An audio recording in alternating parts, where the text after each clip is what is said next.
ابتدائی زمانوں میں پیش مزاج کے مطابق بنائے گئے تھے۔ مثلاً معلم فطرتاً معلم ہوتے تھے۔ ہم اپنے مفاد کو قوم کے مفاد پر قربان کرنا سیکھ لیں تو قوم ترقی کرنا شروع کر دے گی۔ ایک آدمی نے ایک کتاب پڑھ لی، وہ ایک فرقہ بن گیا۔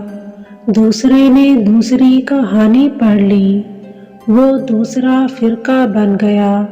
سچی اقلیت کاذب اکثریت سے بہتر ہے۔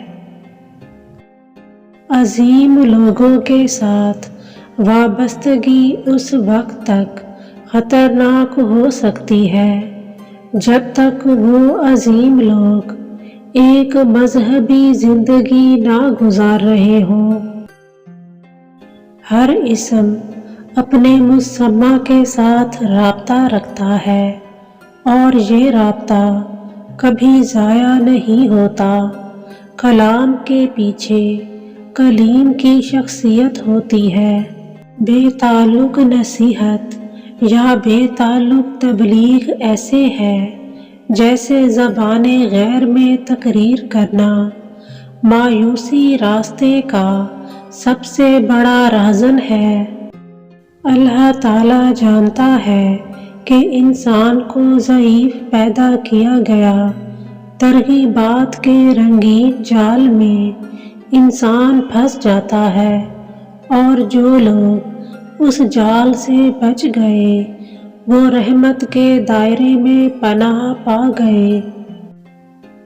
عمر 100 کے گزاری ہے تو باقی عمر کم از کم بیدار رہنے کی تمنا میں گزاری جائے۔ قرآن کو پڑھیں تو ایسا محسوس ہوتا ہے کہ قرآن جس اخلاق کی تعلیم دے رہا ہے وہ حضور صلی اللہ علیہ وآلہ وسلم کا ہی اخلاق ہے۔ ہم نے جن لوگوں کو اپنی موت کا غم دے کر جانا ہے کیوں نہ ان کو زندگی ہی میں کوئی خوشی دی جائے۔ کافر اور مومن میں یہ فرق ہے کہ کافر معجزے کے بعد بھی نہیں مانتا اور مومن معجزے کے بغیر بھی مانتا ہے۔